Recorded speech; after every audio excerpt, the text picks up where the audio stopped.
W1VLF.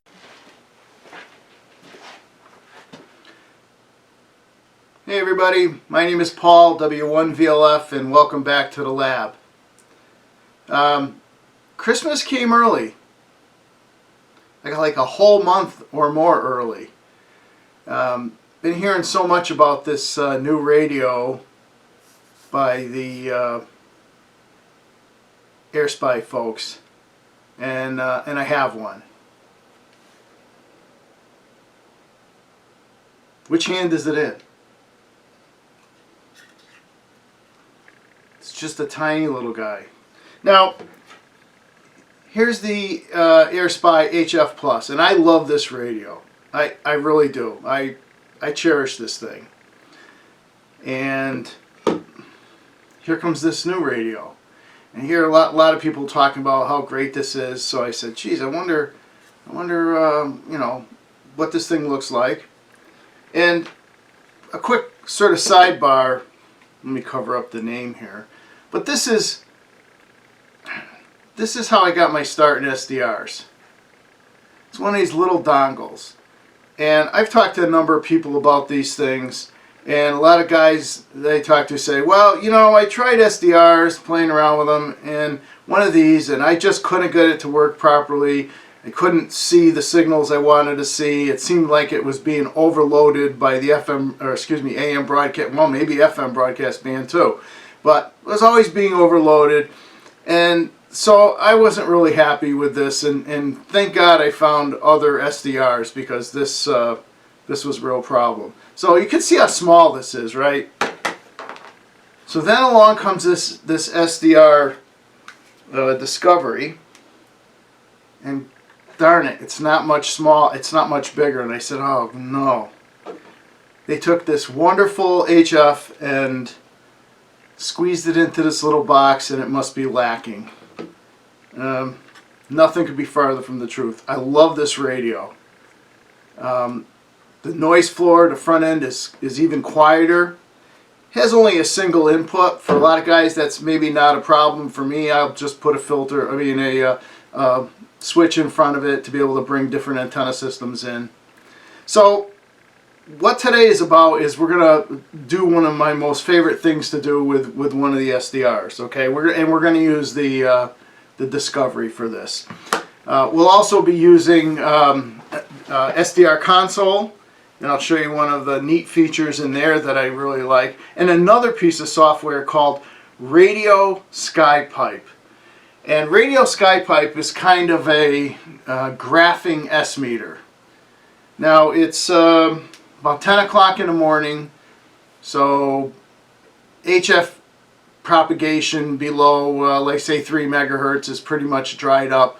But we're going to look at a couple of AM broadcast stations, and we're going to use the signal view aspect of Console 3 and the Discovery here. And we're also going to use Radio Skypipe to show you a graphing sort of S-meter that you can save, export to a text file, change the sampling rate, do some averaging, moving averaging to smooth signals out. We're going to do a comparison over there on the shack computer. So with that in mind, let's go over there and jump in front of the shack computer and see if I can do this. Oh, by the way, the camera's mounted at a different angle if anybody wants to make a comment like, oh, it's terrible up there.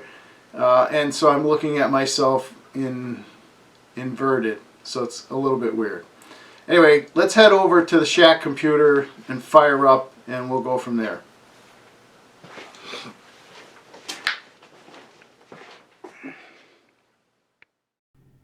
So this little voiceover here is brought to you by the Department of W1VLF Blunders. A number of times throughout this video I mention the feature that we're using is called Signal History, not Signal View. And I'm not sure why I got that mixed up. I think it's because it's under the View tab. You go to the View tab and then do Signal History, and then you can adjust your parameters from there. The other thing that I wanted to address is that I made a couple of comments about the amount of samples per second, sample rate being 50 milliseconds, which is actually 20 samples per second and not 200 samples per second.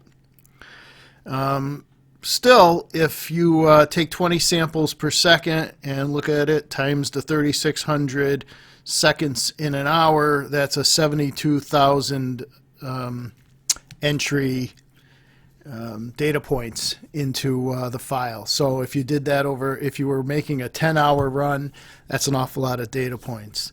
That would be a great thing that I think that could be improved, and an already great feature would be able to have a 2 or 3 different sample rates, so that if you're looking at something that lasts 24 hours and you really don't need 20 samples per second, an adjustment there. So I just wanted to come in here and say that.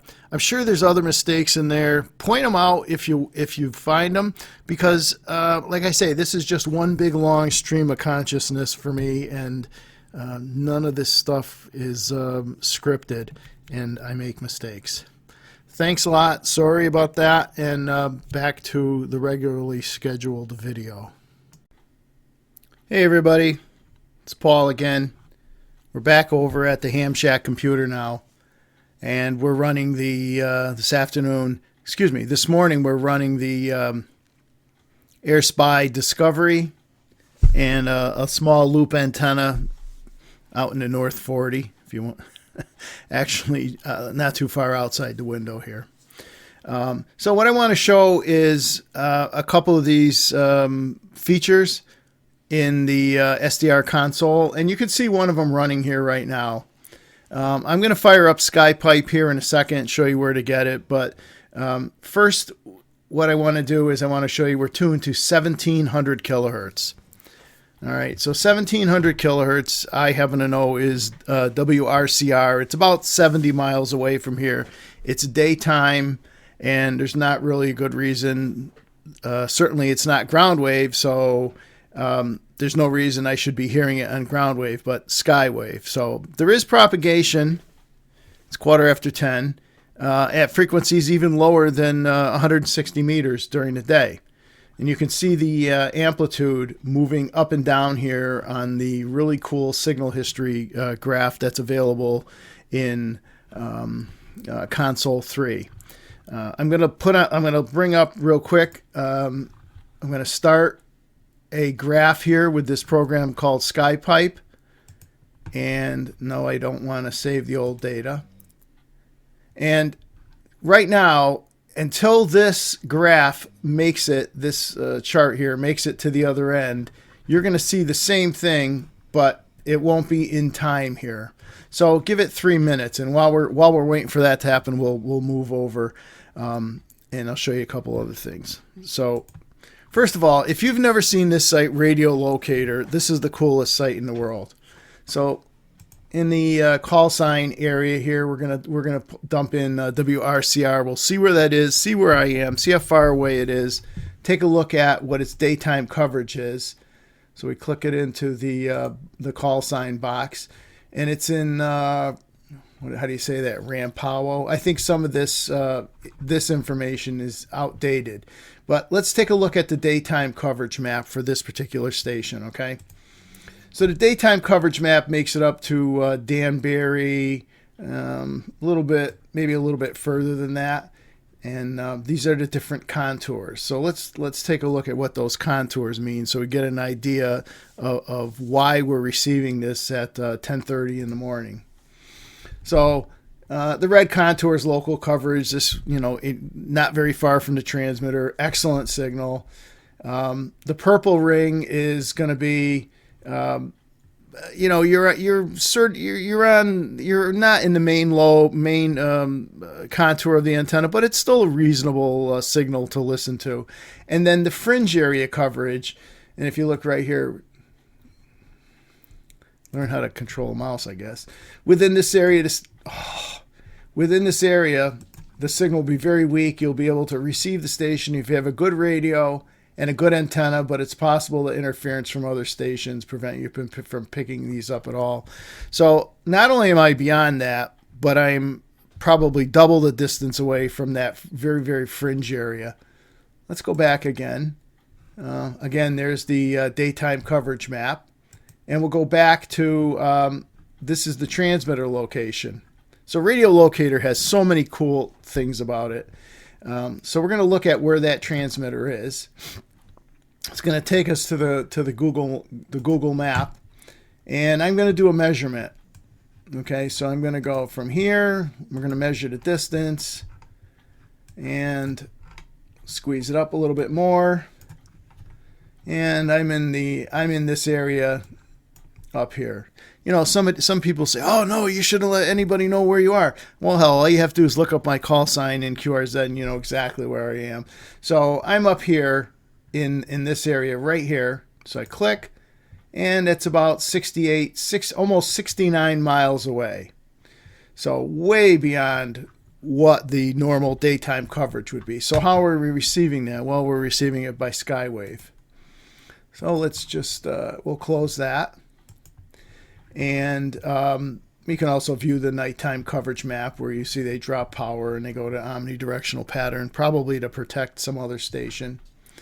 And with 1700, there are no other stations during the day that are on that are interfering. So this is a perfect one to look at the signal strength and sort of graph it over time. So we'll go back out of that. Again, Radio Locator. I don't know, here, we'll dump in another station just for the heck of it. WTIC, 1080 in Hartford. Which one, the AM or the FM? Well, we're interested in the AM here. 50 kilowatts omnidirectional, and their transmitter is located right here. So, in fact, you can just zoom right in. So, fantastic program. I highly suggest if you're interested in AM broadcasting or AM reception, that you look into this. This is all just online. I think after so many uses in a day, they will cut you off, but so far that hasn't been a problem for me. So, Radio Locator. Oops, we'll go back one more right there. Okay, so here's the program, Radio Skypipe. And this is kind of like a graphing S-meter, very similar to what's going on in the Signal View on Console 3. Signal View makes samples, I think it's every 50 milliseconds. So that's 200 per second. And if you think about that and you do a 10-minute or 100-minute or an overnight capture, that's an awful lot of samples. Now, it does allow you to export it into a file, which you can open up in Excel, but it's very, very time consuming. So I started using this as a graphing S-meter, and it's kind of up to your imagination what you want to do to it. So let's go back to, okay, so now we're pretty much, let's see. Yeah. So now the two graphs are very, very similar. Are not similar, but they're in time with each other. And you can see, okay, so between here and the peak, there's about a 10 or 15 dB difference in signal strength using signal meter, Signal View. And you can watch what's happening. So this is a Skywave signal. This is WRCR again, 70 miles away. The fringe area is 35 or 40 miles out. So I'm roughly double that distance. So you can take a look at that for a second and watch the, there we go. There's a really deep null, and you can see it reproduced up on top. I usually, when I'm doing this, let me pop open console, I'll be running console or SDR sharp in the non-AGC position, and there seems to be a very a close relationship. Now, this is calibrated in dBm, and this is not. So in order to get this to show in a dB format, you would have to calibrate with a stepped attenuator. I'm not going to do that here, but I have done it, and then realize that what those dips really mean. And this level can be adjusted by the volume level. So there's a little bit of setup, and mostly this is not how to do this, but it's just kind of one of the cool things that you can do with SDRs. I'm using a virtual audio cable to get the audio out of SDR, the SDR and Console 3 and into Skypipe. Let me go back to Skypipe for a second here. Jim Sky. Oh, by the way, it's a free download, and you can get different upgrades. You get some features. One of the features I'll show you here in a second, which I don't think it comes on the stock. I bought this. If I find a piece of software that I really enjoy and use quite a bit, I'll buy it, absolutely. After all the work that these guys put into it. And Jim Sky, who when you email him, is always right back to you with an answer very, very quickly. So anyway, I don't know if that's a plug or not, but it's just something I use quite a bit. So let me go back to and pop this open again. So you can see how these two, I may have them off a little bit. Oh, that's the other thing. I don't think I started these exactly at the same time. So let me do that. Let me just stop this chart.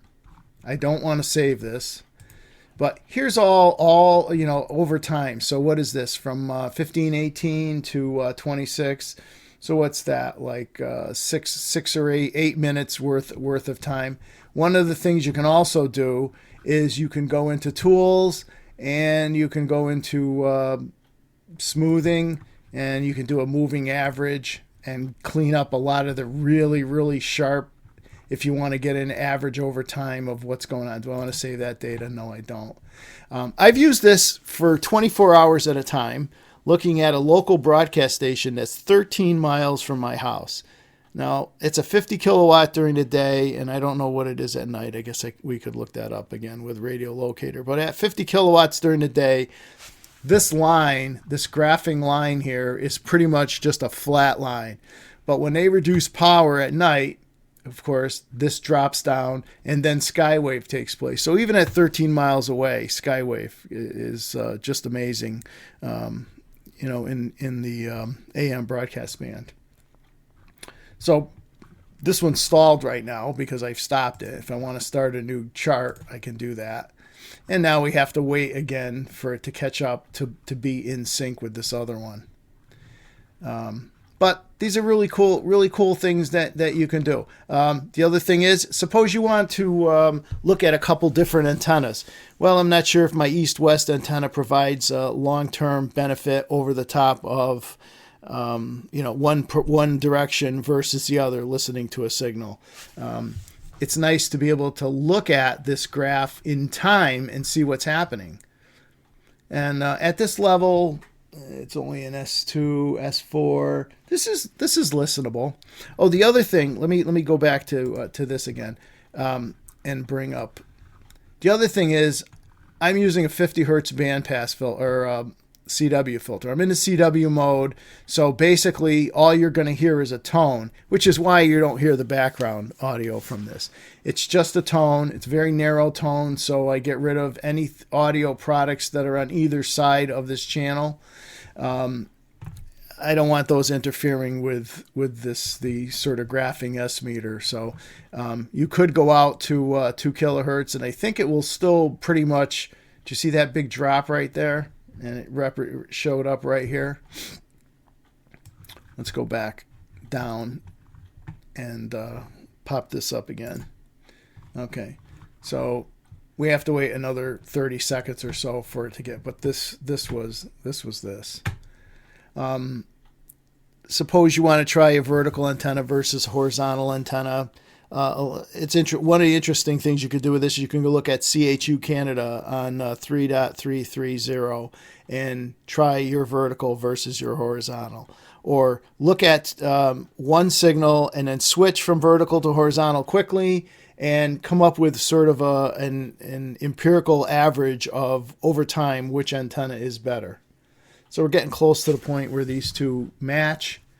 And there we go. It's okay. We're pretty much in sync now. The other interesting part about this is I can stop this chart. I don't want to do anything. We can go under options here. I think. Options. Hello. Okay, there it is. Sampling period is 100 milliseconds, so that means I'm sampling at 10 times per second. But you can make this thing sample anywhere from much quicker to 1 sample per second. If you were looking at something that was not changing amplitude very quickly, you could go to much slower sample rate. I'll cancel out of that. And the other thing is this chart graph here is, I think, we'll go to the strip chart. It's 130 seconds long. And the reason why I chose 130 seconds, see if I can get this down here. Go back to this. Reason I chose 130 seconds, if you look down here at the bottom, you have what looks, 130 seconds here.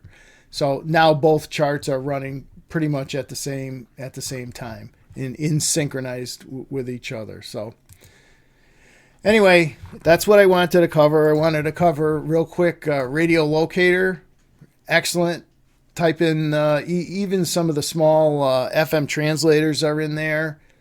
Radio Skypipe, a great. This is basically up to your imagination as to what you want to do. If you can get an audio source in there, and tell the screen to be an hour long, a day long, and monitor signals over various periods of time. Now, one other comment. This is 50 milliseconds. So if I stop this and I want to export it, I can export this. Let's see, where is it going to go? I don't know. We'll call it test signal. We'll just call this. I guess we won't. There we go. I don't type, so I have to look at the keyboard while I'm hitting keys, and sometimes I don't notice that. And I guess we'll save it. Where are we going to save it? Probably right on the desktop, so it's easy for me to locate. Okay, so open. All right, so okay. So let's roll this down. And of course, it's on the other desktop somewhere. Well, I must have done something wrong because I don't see it here.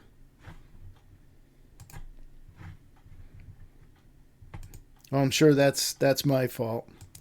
But you can save it and export. The point that I really wanted to make was you can save the file and you can export that file, but at 50 milliseconds per. Well, let's just try it one more time in case I did something wrong here. We'll call it something different. We'll call it, just call it signal. Learn how to spell, my gosh. Okay. Signal, where are we going to export it to? Okay, so it hopefully open up the file. No, with Notepad. Okay, we'll do it with Notepad. All right, so interval 50 milliseconds. That means there's 200 samples per second. So in this particular sample, there's 72,000, which makes it a little bit difficult. You can also export this, and what'll happen there is if you're sampling at 10 samples per second or 5 samples per second, so you get more manageable files. Anyway, I hope that wasn't too confusing. Let me know if you have any comments or you want some clarification on something. I kind of do these videos in one shot, so it's stream of consciousness.